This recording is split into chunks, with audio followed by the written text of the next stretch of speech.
Olá, amigos! No vídeo de hoje, vamos explorar uma noção fascinante na qual provavelmente todo fã de história romana já pensou.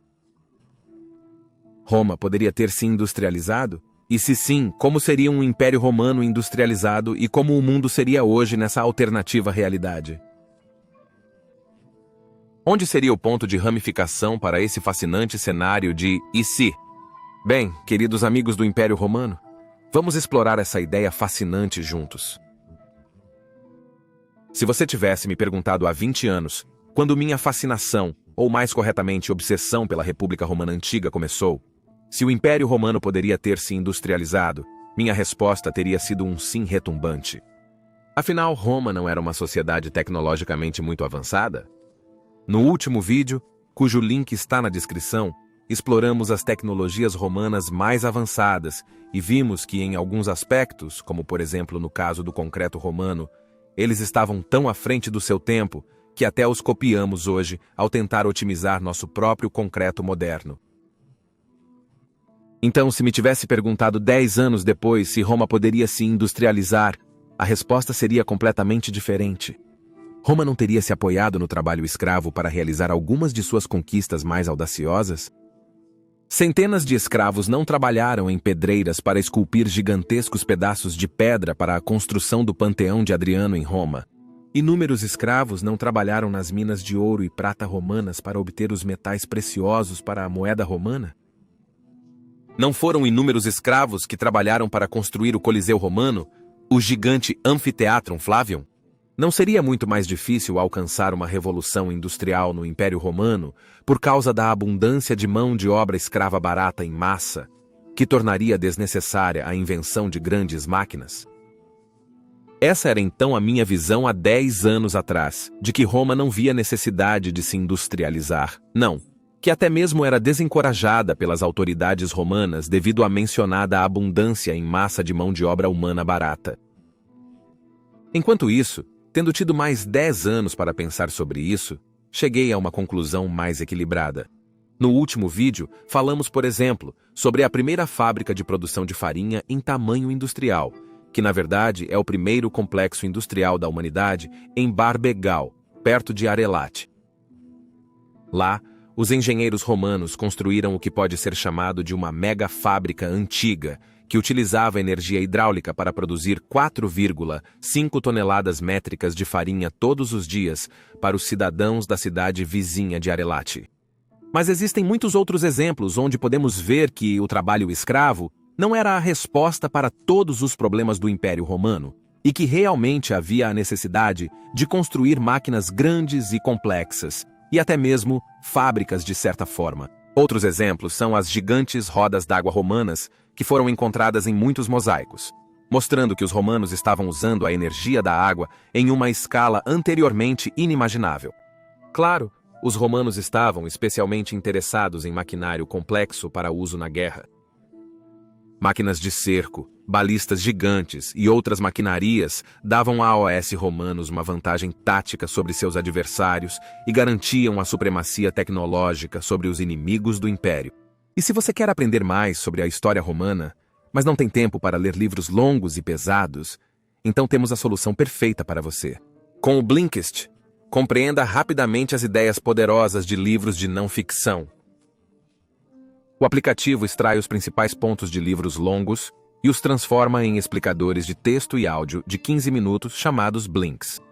Blinkist tem 5.000 títulos em 27 categorias diferentes e, claro, também livros condensados sobre a história romana. Qual a melhor maneira de aprender sobre a história romana enquanto vai para uma caminhada ou enquanto vai para o trabalho? Este excelente aplicativo permite que você entenda até os livros mais complexos, por exemplo, sobre a queda do Império Romano em apenas cerca de 15 minutos. E você pode até ouvir e ler ao mesmo tempo. Eu, por exemplo, ouvi 12 Césares de Augusto dos Santos pelo famoso Gaius Suetônios Tranquilos. Este trabalho tem centenas de páginas, mas no Blinkist eu pude ouvi-lo em apenas 24 minutos. Toda a história dos 12 governantes de Roma, de César a Domiciano, é descrita de maneira muito precisa e divertida.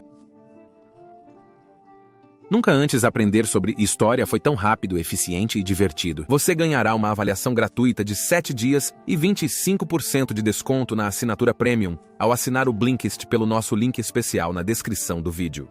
Não hesite e comece a aprender sobre história ou inúmeros outros temas de não ficção hoje com o Blinkist. As máquinas de Arquimedes durante o cerco de Siracusa em 213 e 212 a.C. estavam fortemente nas memórias dos romanos, onde as invenções do gênio grego foram usadas de forma bastante eficaz para afundar muitos navios de guerra romanos. Podemos, portanto, ter certeza de que os romanos teriam adorado a ideia de ter máquinas construídas que lhes dariam vantagem na batalha. Outra área onde os romanos utilizavam máquinas é a construção. Eles empregaram guindastes bastante complexos que eram capazes de levantar pedras que pesavam dezenas de toneladas para a construção de seus impressionantes edifícios. Este é outro exemplo onde o trabalho escravo sozinho não foi suficiente para alcançar seus objetivos. Podemos, portanto, ter certeza de que os romanos adorariam a ideia de máquinas a vapor que os ajudariam a construir templos mais rápido, construir aquedutos mais rápido, navegar pelos oceanos mais rapidamente em triremes a vapor, ou produzir qualquer tipo de mercadoria de forma ainda mais eficiente e em maiores quantidades, como roupas, utensílios de mesa ou outros bens domésticos.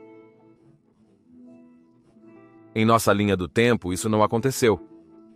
Nós sabemos, no entanto, que eles chegaram incrivelmente perto. De 10 a 70 DC, portanto, no primeiro século dos imperadores romanos, onde o poder do império era inquestionável, vivia um matemático grego e inventor genial em Alexandria. Naquela época, Alexandria era a capital intelectual do império que atraía inúmeros estudiosos de todos os tipos. Filósofos, matemáticos, retóricos, inventores, todos se reuniam em Alexandria, pois esta cidade tradicionalmente ostentava o maior acúmulo de conhecimento antigo. Embora, após a queima da Biblioteca de Alexandria, durante a Guerra Civil Romana em 48 a.C., muito do conhecimento antigo tenha sido destruído, acredita-se que a biblioteca continuou e foi reconstruída. Fazia parte de um complexo educacional maior, o Musaion. Mesmo que a reputação da cidade como a capital intelectual do mundo tenha começado a declinar a partir do primeiro século antes de Cristo, ainda era a capital intelectual do Império Romano no primeiro século depois de Cristo. Herão de Alexandria viveu lá e ensinou no Musaion. Falamos sobre suas incontáveis invenções no último vídeo, algumas das quais são realmente impressionantes e muito modernas, como autômatos ou peças de teatro programáveis. Mas sua invenção mais famosa é certamente seu Aeolipile, que é basicamente um precursor do motor a vapor. Em nossa linha do tempo, Heron não entendeu o potencial revolucionário deste dispositivo. Ele simplesmente o via como um brinquedo. Mas, e se em uma linha do tempo alternativa ele o fez? E se em uma realidade alternativa, por algum golpe de gênio, ele percebesse o que poderia ser feito com sua invenção, como o poder do vapor poderia ser aproveitado para converter essa energia em movimento, para impulsionar navios, ou para automatizar a produção de bens em fábricas, ou para construir carruagens movidas a vapor que viajariam pela vasta rede de estradas romanas. Isso servirá como um ponto de ramificação para nossas considerações. E por favor, curta o vídeo para o algoritmo e inscreva-se neste canal. E não se esqueça de ligar o sino de notificações para que você não perca nenhum vídeo futuro sobre tudo relacionado ao final do Império Romano. Obrigado, Mickey. Assim é, na minha opinião, com Heron de Alexandria, onde poderíamos ter visto a maior probabilidade de um ponto de ramificação ocorrer, onde essa nova linha do tempo se desviaria da nossa. Nesta linha do tempo alternativa, Heron teve a ideia de que o Aeolipile poderia ser modificado para aproveitar seu poder e transformá-lo em uma força utilizável. Ele começou a experimentar com novos designs, como o movimento rotacional poderia ser feito mais poderoso, como a potência do vapor poderia ser aproveitada de maneira mais eficaz. Ele apresentou um novo design, não muito diferente dos primeiros projetos de motor a vapor do final do século XVII e início do século XVIII de nossa linha do tempo. Trabalhou por anos em seu motor, abandonou alguns projetos, aprimorou outros e, após anos de trabalho, acreditava que seu motor estava pronto para ser testado. E qual maneira melhor de testar seu novo motor do que em uma trireme romana?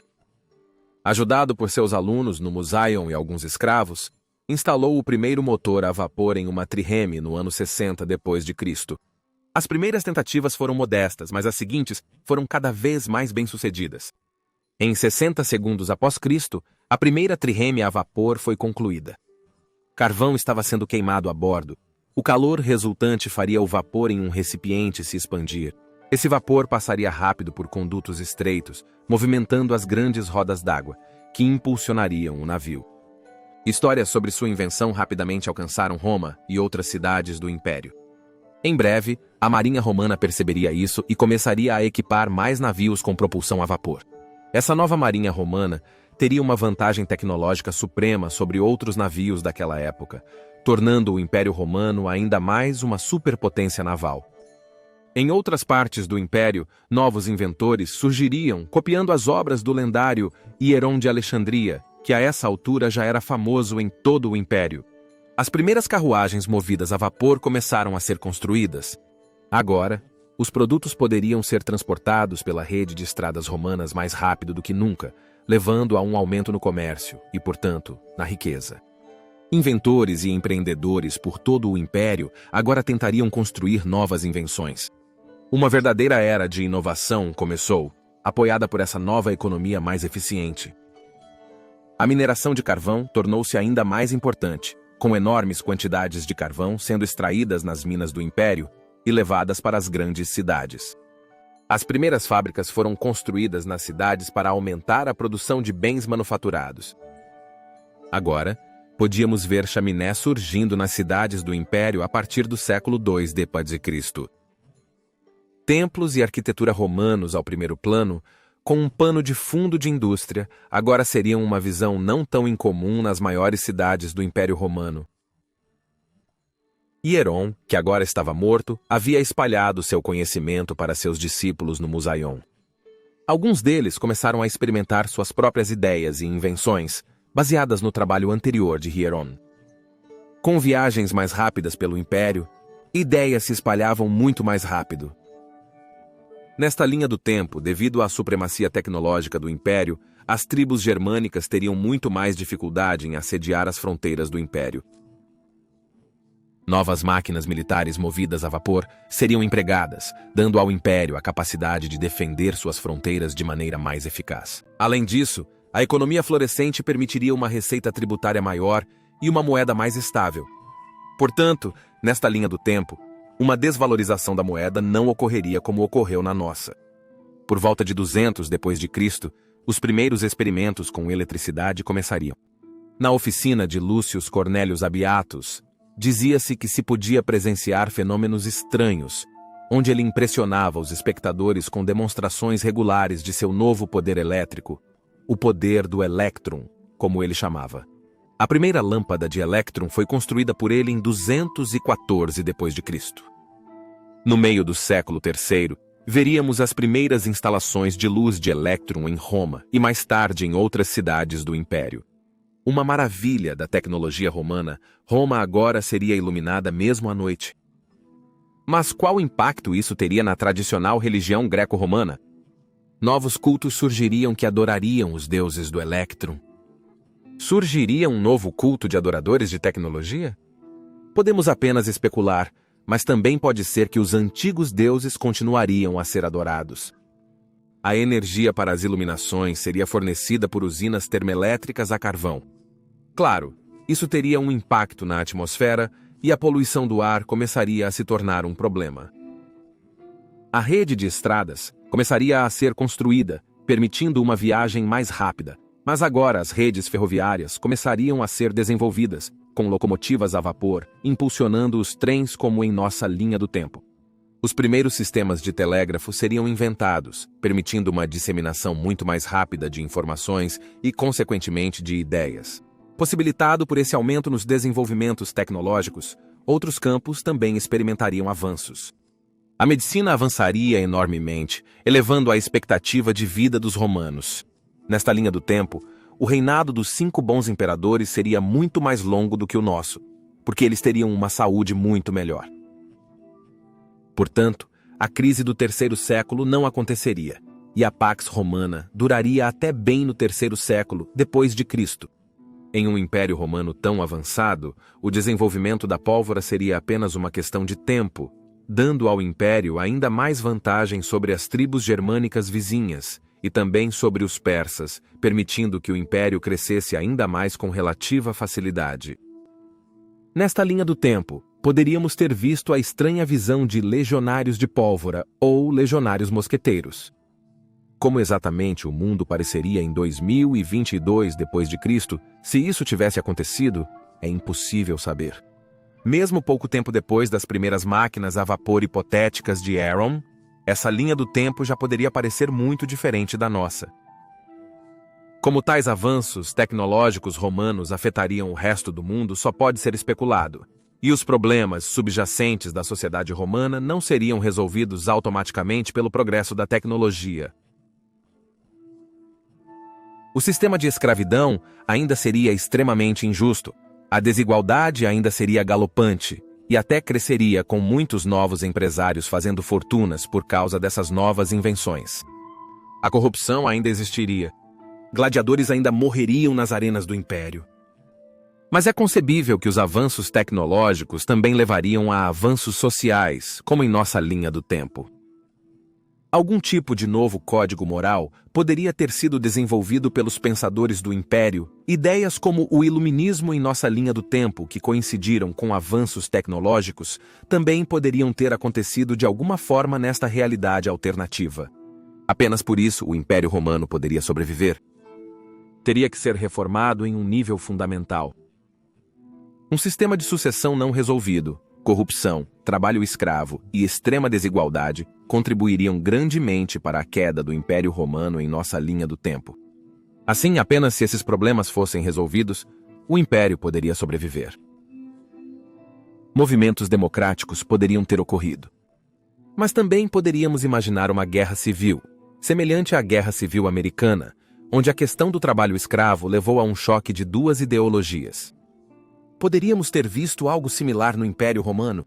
A parte mais industrializada venceria, espalhando suas ideias de igualdade e direitos humanos pelo resto do império?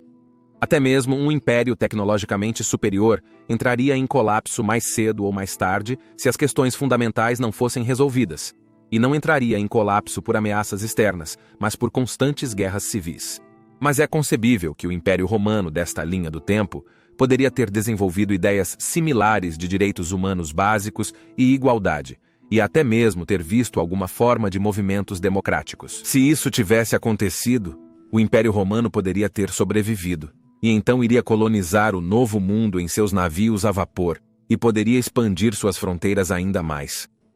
Como teria crescido tanto, é bastante provável que se dividiria em unidades menores, subimpérios de certa forma, todos com culturas e ideologias ligeiramente diferentes.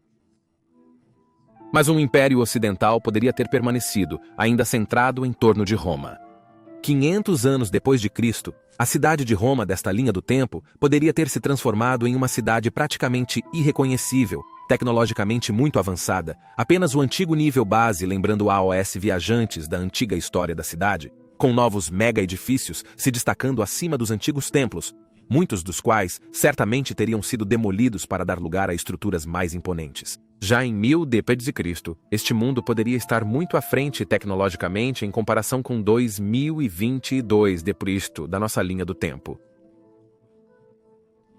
Os romanos então colonizariam a Lua, Marte e os outros planetas do Sistema Solar? Muito possivelmente sim. Essas pessoas ainda se considerariam romanas, já que se o Império Romano não tivesse caído, todos os reinos germânicos da nossa linha do tempo não teriam acontecido. Não teria França, nem Reino Unido, ou República Federal da Alemanha, apenas o Império Romano do Ocidente e os outros impérios que se separaram. Mas estes também seriam baseados em uma sociedade muito romanizada. Reinos e impérios distantes também teriam se industrializado através do comércio com os múltiplos impérios romanos. Nesta linha do tempo, portanto, poderíamos ter visto a bandeira de Roma sendo plantada na Lua, quase 1000 anos antes da data em nossa linha do tempo, uma vez que a Idade das Trevas não teria acontecido, nos poupando de 1000 anos de declínio tecnológico e tendo que redescobrir o conhecimento e as tecnologias antigas. É fascinante pensar sobre este cenário de "e se", e algo semelhante pode ter acontecido se Herão de Alexandria tivesse entendido o potencial revolucionário de seu Aeolípilo. Mas ele não o fez. E, portanto, essa linha do tempo não aconteceu, mas a nossa ocorreu.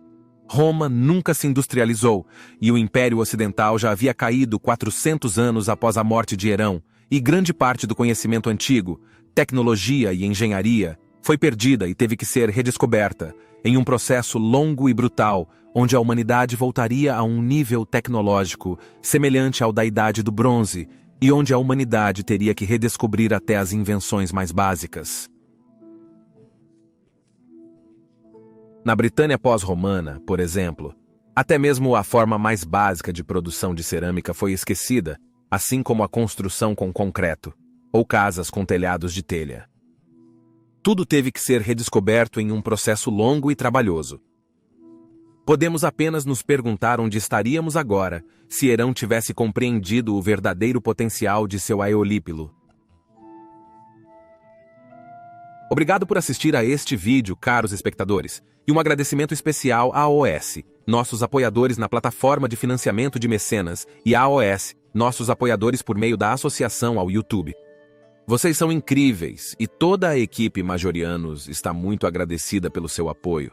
Sugerimos fortemente que assistam nosso vídeo anterior sobre as 10 tecnologias romanas mais incríveis, para ver que os romanos realmente não estavam tão longe de uma revolução industrial. Ou, se você estiver mais interessado em arquitetura romana, sugerimos o outro vídeo sobre a última grande atividade de construção em Roma. Eu agradeço novamente a todos os amigos da história romana, e a todos que, como eu, são absolutamente fascinados pelo Império Romano tardio. Obrigado, amigos do Império Romano, e generosidade.